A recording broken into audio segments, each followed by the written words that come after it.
시대와 사회를 대변하는 트렌드 단어가 있습니다. 2010년대 초반부터 한국에서는 문화와 취미와 관련해서 힐링이라고 하는 단어를 붙여서 많이 말했습니다. 힐링 캠프, 힐링 음악, 힐링 영화, 이런 단어들이죠. 왜 이렇게 힐링이라고 하는 말을 많이 사용했을까? 그만큼 세상살이가 팍팍하고 뭔가 마음에 상처가 많다고 하는 뜻입니다.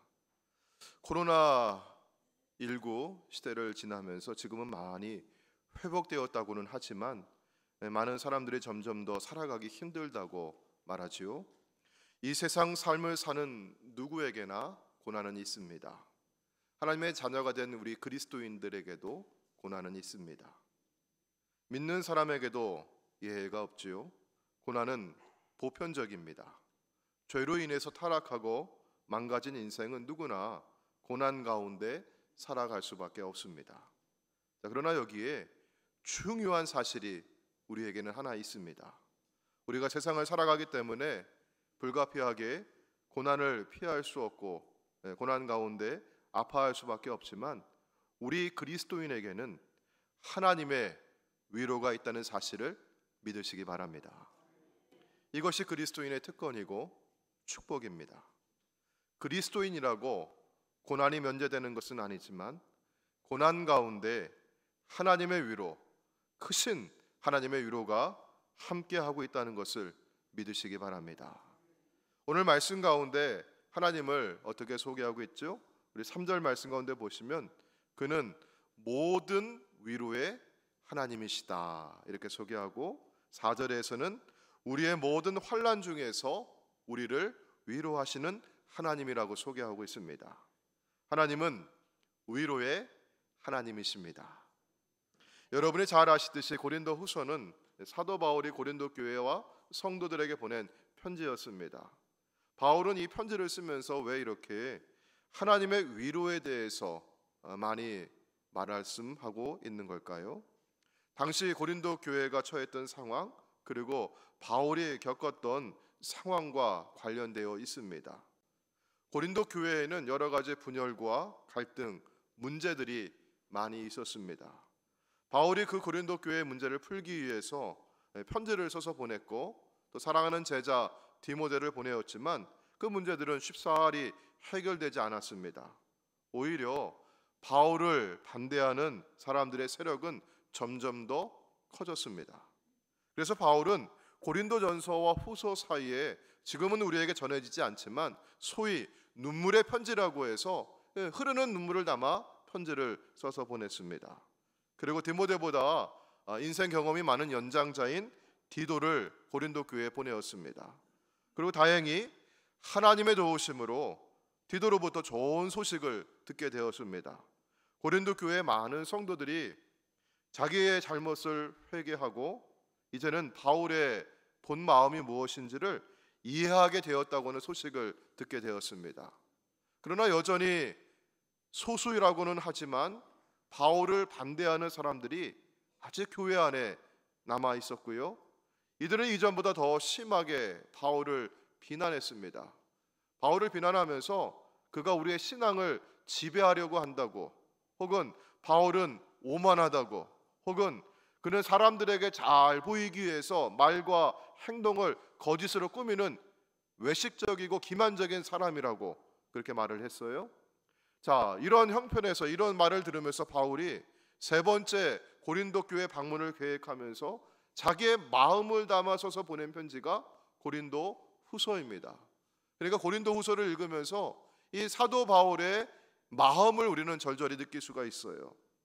바울은 고린도 교회와 성도들이 자신을 오해하면서 이렇게 못된 말로 자신을 중상모략할 때 여러분 그 마음이 어땠을까요? 우리도 살다 보면 억울한 일을 겪을 때가 있지 않습니까? 뜻하지 않게 다른 사람에게 오해를 살 때가 있지 않습니까? 나의 본 마음과는 다르게 사람들이 오해하고 반대하고 모략할 때가 있지 않습니까? 이럴 때 여러분의 마음은 어떠하십니까? 바울은 분명히 힘겨웠고 괴로웠습니다. 이런 일들을 겪으면서 힘겹고 괴로워하던 바울에게 하나님의 음성이 다가옵니다. 위로하시는 주님의 음성을 들려주셨습니다. 그리고 사도 바울은 자신이 받은 그 말씀, 그 음성을 담아 고린도 교회와 성도들에게 편지를 써서 보냈습니다. 하나님은 바울에게, 그리고 고린도 교회와 성도들에게, 그리고 오늘 이 고린도 후서를 읽고 있는 저와 여러분에게 위로받고 위로하며 살라고 말씀해 주십니다. 자, 그러면 우리는 어떻게 위로할 수 있을까? 어떻게 우리는 위로받으며 살아갈 수 있을까? 오늘 본문의 말씀을 통해 하나님께서는 세 가지 말씀의 방향으로 저희들에게 말씀해 주십니다. 첫째는 하나님께 받는 위로로서 모든 환난 중에 있는 자들을 위로하라고 하십니다. 하나님은 위로의 하나님이십니다. 위로는 하나님으로부터 오는 것입니다. 그리고 하늘의 위로가 고난을 이기는 힘이 됩니다. 우리는 흔히 고난을 문제라고 생각을 합니다. 하지만 엄밀히 말하면 고난 자체는 문제가 아닙니다. 고난은 누구에게나 있는 것입니다. 피할 수 없습니다. 자, 그런데 문제는 닥치는 고난을 내가 이길 수 있는 힘이 없다는 것입니다. 우리가 살아가는 삶의 주변에는 늘 병균이 있고 바이러스가 있는데 그 자체가 문제가 아니라 그것이 우리 몸 안에 들어왔을 때 내가 그것을 이길 수 있는 면역력이 없다고 하는 것이 문제입니다. 힘이 없으면 고난에 짓눌리게 되어 있습니다. 아무리 큰 고난이 다가온다 할지라도 그것을 감당할 수 있는 더 큰 힘을 가질 수 있다면 넉넉히 이기고 승리할 수 있습니다. 하나님이 주시는 위로는 그런 큰 힘을 우리에게 주시는 줄로 믿습니다. 오늘 5절에 있는 말씀 보시면은 바울은 먼저 자신이 경험한 바를 증거하고 있어요. 우리 5절 말씀 같이 한번 읽어볼까요? 자, 시작. 그리스도의 고난이 우리에게 넘친 것 같이 우리가 받는 위로도 그리스도로 말미암아 넘치는도다. 아멘. 이 화면을 잠깐 띄워주실까요? 방송실에서는. 자, 고난이 아무리 크더라도 위로가 더 크다고 하는 말씀인데요. 여기 보시면은 그리스도의 고난이 우리에게 넘치다고 했죠. 영어로 뭐라고 써 있어요? flow라고 되어 있어요. 넘쳐 흘러간다는 그런 뜻입니다. 자, 그런데 그 뒤에 보시면 우리가 받는 위로도 그리스도로 말미암아, 그 다음에 어떤 단어가 있어요? 넘치는도다. 근데 여러분 우리말로는 넘치다, 넘치다 같은 말로 쓰여 있는 것 같은데 영어의 단어를 보니까 위에 고난이 넘칠 때는 flow라고 되어 있고 위로가 넘칠 때는 그 flow 앞에 어떤 글자가 있어요?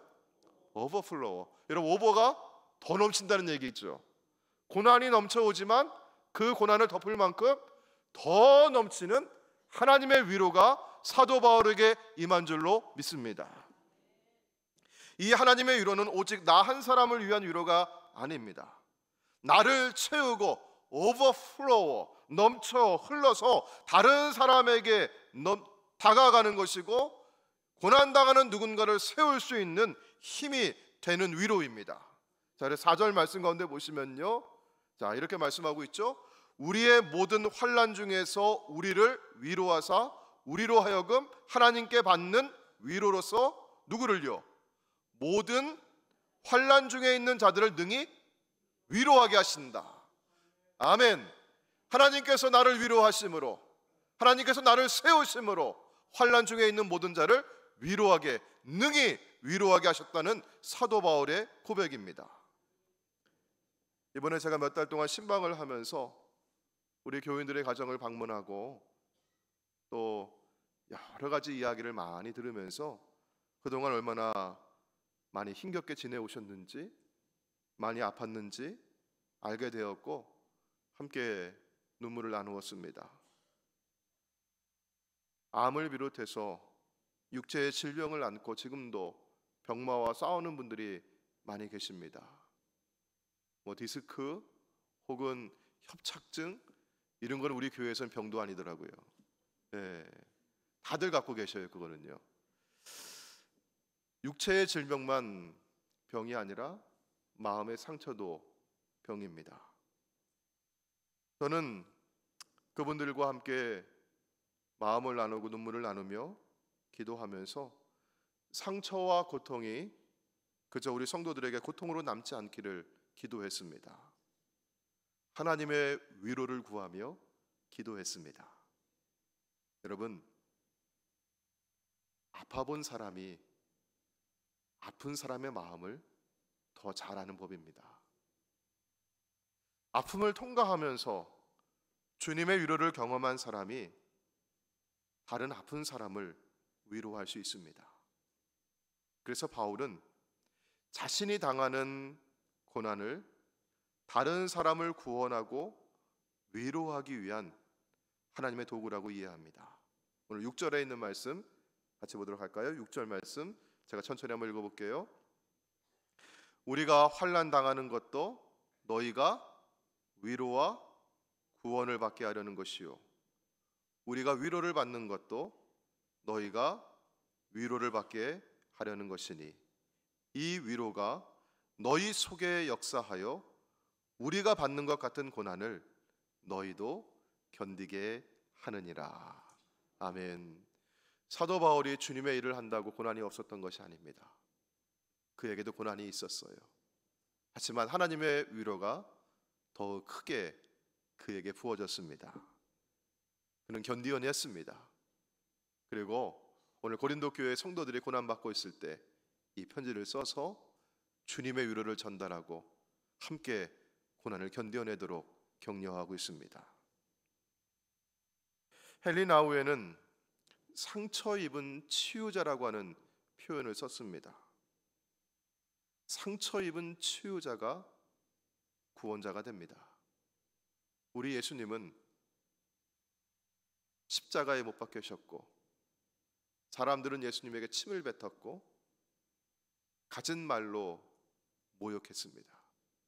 하지만 주님은 그 모든 것을 도수장에 끌려가는 어린 양과 같이 다 견뎌내셨습니다. 예수님은 상처 입으셨으나 예수님은 우리를 구원하시고 치유자가 되셨습니다.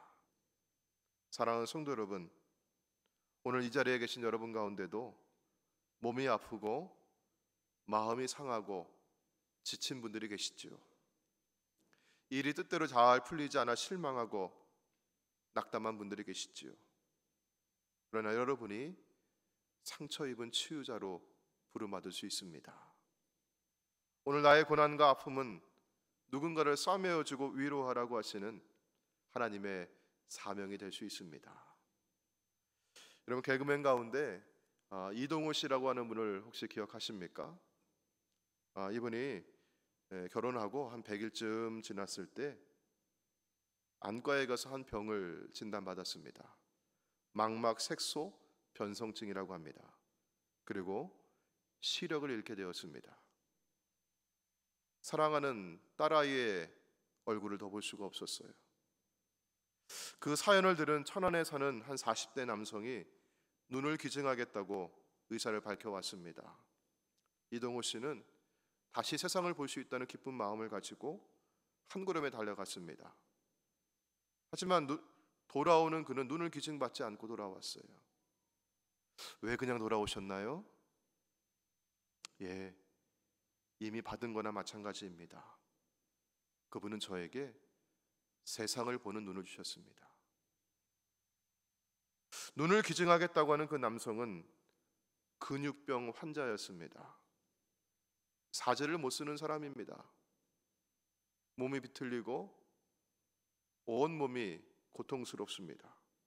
오직 성한 곳은 눈 하나밖에 없습니다. 이동우 씨가 말했습니다. 저는 하나를 잃고 나머지 9을 가지고 있는 사람인데 그분은 오직 하나 남아있는 것마저 저에게 주려고 합니다. 제가 어떻게 그걸 달라고 할 수 있겠습니까? 그 후로 이동호 씨는요, 그동안 시력을 잃은 후에 술로 매일을 버텨왔는데 그 자리를 떨쳐 일어나고 장애인 복지관을 향해 갑니다. 시각장애인들이 사용하는 점자를 배우고 그 점자 컴퓨터 자판기를 두드리면서 글을 쓰고 그리고 자신의 경험을 가지고 강연을 합니다. 비록 내가 하나를 잃었지만 내가 가지고 있는 나머지 9에 감사하는 마음을 갖습니다. 그는 카톨릭 신자인데 그리스도 앞에 감사하는 마음을 가지고 잃은 하나로 인해 낙심하며 아파하는 사람들 찾아가 위로하고 있습니다. 사랑하는 여러분, 하나님의 크신 위로를 받으시길 바랍니다. 사랑도 위로도 받는 것이 먼저입니다. 아기들이 처음 태어났을 때 난 부모님 사랑합니다, 부모님께 효도하겠습니다, 그런 아기가 없어요. 사람은 먼저 사랑을 받는 존재입니다. 하나님의 크신 사랑 받으시기 바랍니다. 오늘 이 자리에서 우리에게 부어주시는 하나님의 크신 위로를 경험하시길 바랍니다. 하나님의 크신 위로는 그리스도로 말미암아 우리에게 부어지고요, 그리스도는 자신의 모든 것 생명을 주시며 우리를 위로하셨습니다. 하나님의 위로가 우리를 채우고 넘쳐 흘러가서 나뿐만이 아니라 병들고 아프고 절망 중에 신음하는 형제와 자매들을 위로하고 치유하는 힘이 되기를 주의 이름으로 축원합니다. 두 번째는요, 자기를 의지하지 말고 오직 죽은 자를 다시 살리시는 하나님을 의지하라고 하십니다. 앤드류 머레이라고 하는 신학자는 하나님만 바라라고 하는 책을 썼어요. 이 책에 보면 사람은 누구나 살아가면서 해결할 수 없는, 내가 감당할 수 없는 아주 강력한 문제들을 만난다고 하지요. 그리고 그 문제를 내가 해결해 보려고 정말 애를 많이 쓰고 노력을 하지만 결국은 실패한다고 합니다. 사람이 문제를 해결하는 데 실패하는 이유는요, 스스로 자신의 힘만을 사용하려 했기 때문이라고 하지요. 앤드류 머레이는 이때 그리스도인이 가지고 있는 특권을 사용하라고 권면합니다. 그것은 바로 하나님을 움직이게 하는 것입니다. 내가 모든 것을 다 내려놓고 어떤 문제이든지 온전히 주님의 손에 맡겨드리면서 하나님만을 의지하고 하나님만을 신뢰할 때 우리는 스스로 해결할 수 없는 그 문제를 하나님께서는 불가능을 가능으로 바꾸어 주실 줄로 믿습니다. 우리 하나님은 무에서 유를 창조하신 하나님이십니다. 자기를 의지하지 말고 하나님을 의지하라고 사도 바울은 말씀합니다. 여러분, 어떤 하나님이십니까? 정말 내가 의지할 만한 하나님이십니까? 죽은 자를 다시 살리시는 하나님이십니다. 이 고린도후서 편지를 쓸 때 바울이 처했던 상황이 어떠했는가 오늘 말씀 가운데 드러내고 있는데요, 우리 8절과 9절 말씀 보시면은, 자, 여기 보시면은 아시아에서 환난을 당했다고 하지요. 여러분, 얼마큼 힘에 겨운 환난이었습니까? 힘에 겹도록 심한 고난을 당해서, 자, 무엇이 끊어져요? 살 소망마저 다 끊어지고 자신이 무엇을 받은 줄 알았습니까? 사형 선고를 받은 줄 알았어요. 이제 죽었다 하는 거죠.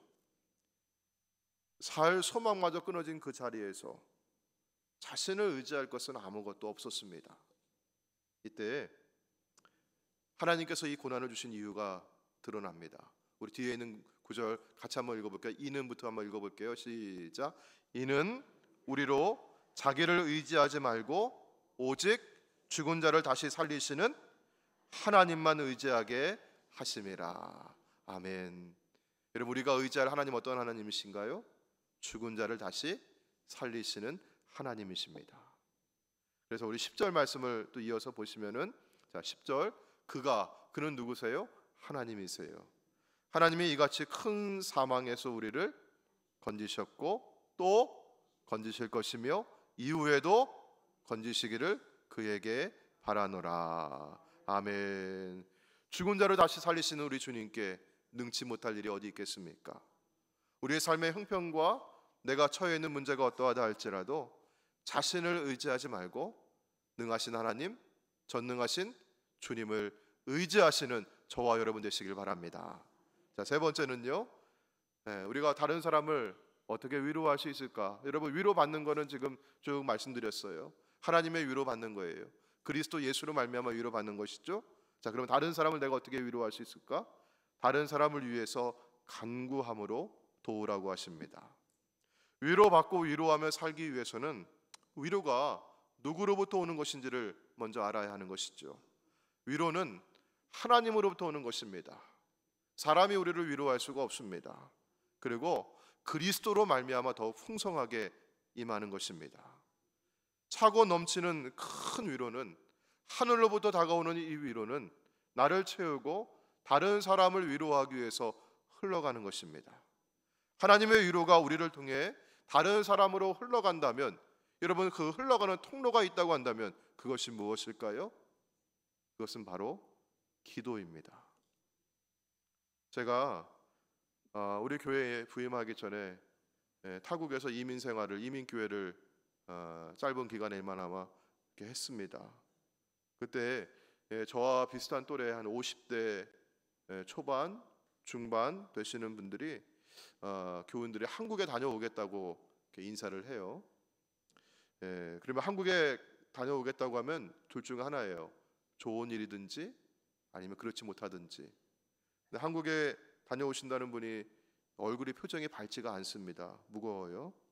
한국에 어떤 일로 다녀오세요? 라고 하니까 부모님 관련된 일이죠. 치매에 걸린 부모님 계속 그렇게 홀로 내버려 둘 수가 없어서 요양원에 모셔다 드리려고 해요. 어머니가 오랫동안 많이 누워 계셨는데 더는 힘드실 것 같아요. 마지막으로 뵙고 오려고 해요. 이런 얘기 하십니다. 이민 생활하는 분들만 겪는 것은 아닙니다. 멀리 있다고 해서만 겪는 거 아닙니다. 우리 교회에도 우리 50대 혹은 60대 우리 교인들이 부모님 가까이 계셔도 겪는 일이죠.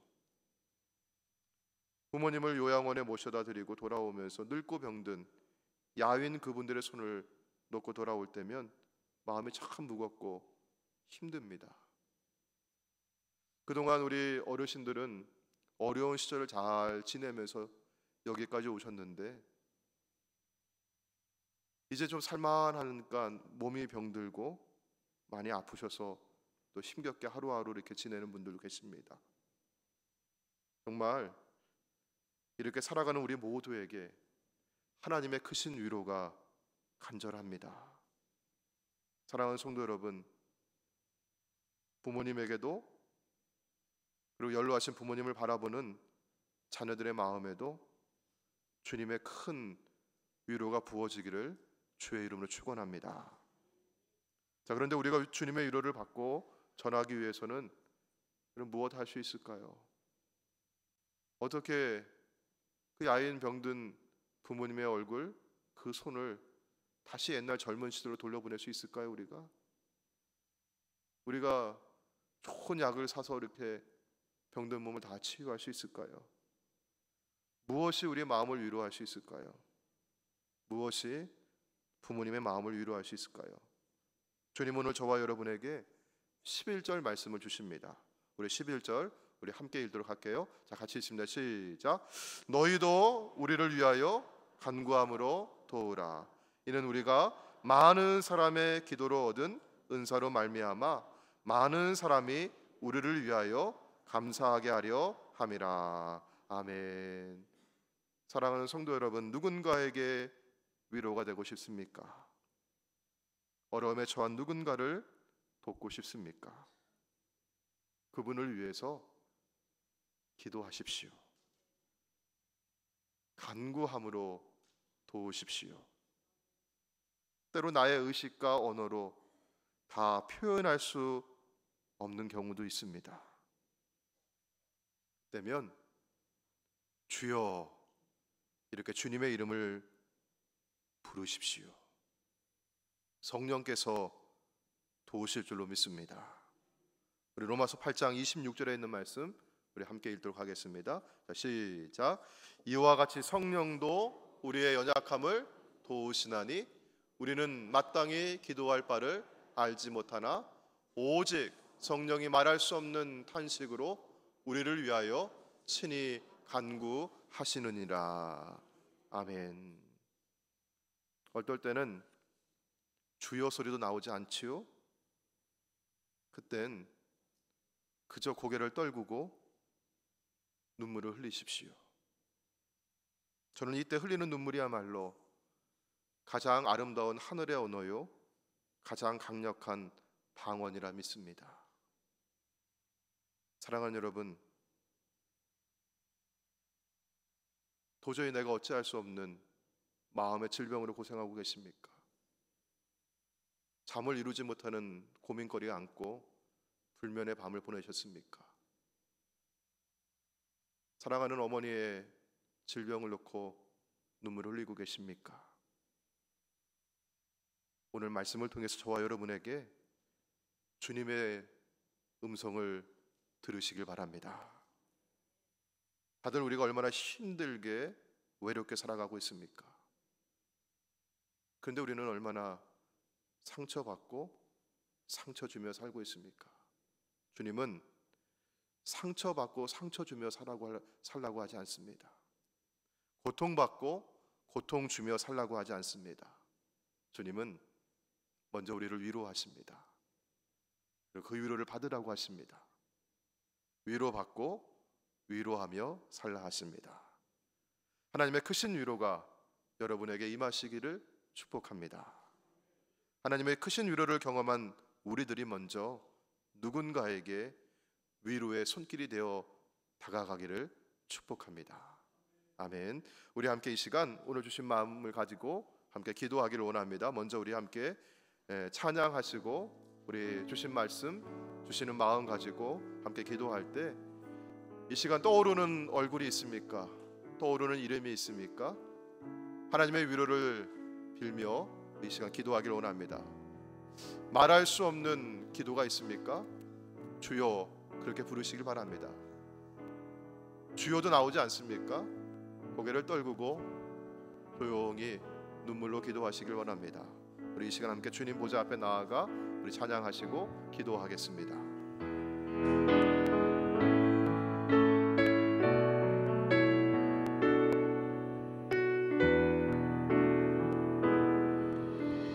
주님 보좌 앞에 나아가 참된 안식과 기쁨 나누리겠네. 경배하며 주의 얼굴 구할 때 신실하신 주님 찬양해. 기도 들으시는 주님, 기도 들으시는 하나님, 폭풍 속에 내 등불 내 노래시라. 주의 날 위에 아래서 내 맘 쉬리. 신실하신 주님 찬양해. 신실하신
하나님은 신실하신 하나님이십니다.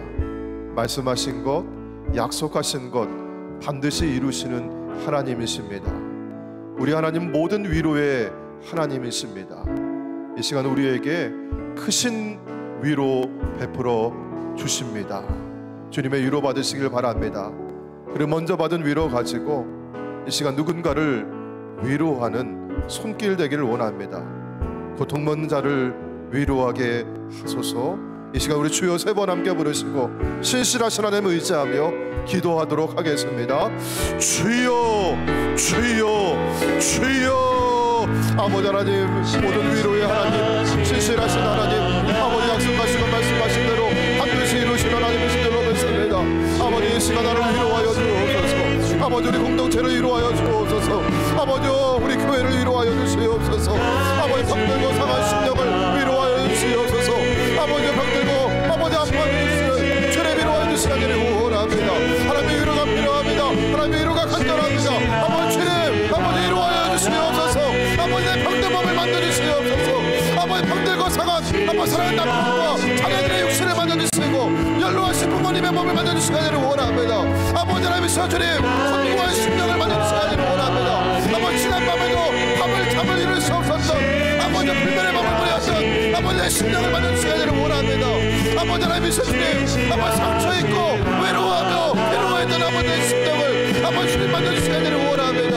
아버지 하나님의 주님, 그저 상처 입은 자로 남자 들어와 주시옵시고 아버지 내가 받은 이 상처 가지고 아버지 내가 받은 위로 가지고 아버지 다른 사람의 마음 아픈 마음 위로하며 섬길 수 있는 기도자가 되어주시기를 원합니다. 상처 입은 치유자가 되게 하여 주시옵소서. 아버지 하나님의 주님, 아버지 기도하기를 원합니다. 아버지 탄식하기를 원합니다. 눈물을 흘리겠습니다. 아버지 하나님의 주님, 성령께서 치료해 주시옵소서.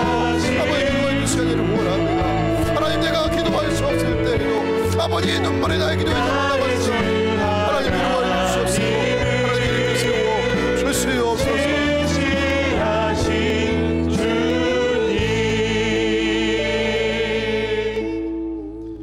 우리 하나님 신실하신 하나님, 모든 위로의 하나님이신 줄로 믿습니다. 오늘 이 시간 우리에게 위로하시는 주의 손길로 우리의 병든 몸을 만져 주시옵소서. 우리의 병든 상처를 만져 주시옵소서. 지난밤 잠을 이루지 못했던 불면의 밤을 보냈던 고통스러운 마음을 어루만져 주시옵소서. 상처 있고 상처 주었던 가시돋친 우리의 심령을 어루만져 주시옵소서. 하나님 이 시간 떠오르는 얼굴이 있습니다. 떠오르는 이름이 있습니다. 사랑하는 어머니, 사랑하는 아버지, 사랑하는 나의 아들, 사랑하는 나의 딸, 사랑하는 형제를 위해서, 자매를 위해서 기도합니다. 말로 다 할 수 없어서 그저 주여를 부릅니다. 그마저 나오지 않아 고개를 떨구고 눈물을 흘립니다. 주님 위로하여 주시옵소서. 주님 병든 몸을 만져주시고 치유하여 주시옵소서. 마음의 상처를 주님 고쳐 주시옵소서. 위로하여 주옵소서. 우리가 받은 상처가 그냥 가시가 되지 않도록 도와주시옵소서. 우리는 상처 입은 치유자가 되게 하여 주옵소서. 우리가 손을 떼밀 때마다 다른 사람에게 상처 주고 고통 주고 아프게 하는 사람들 되지 않도록 도와주시고, 아버지 서로 손 잡을 때마다 위로가 되게 해주시고 축복이 전달되게 하여 주시옵소서. 우리 교회가 회복되는 공동체 되게 하여 주옵소서. 위로하는 공동체 되게 하여 주옵소서. 아버지 하나님, 상처 입은 시대입니다. 모두가 아파하는 세상입니다. 죽어가는 세상, 어두워져가는 세상 가운데 우리 교회가 상처 입은 치유자로 복음의 빛을 발하게 하여 주시옵소서. 우리 주 예수님의 이름으로 기도하옵나이다. 아멘.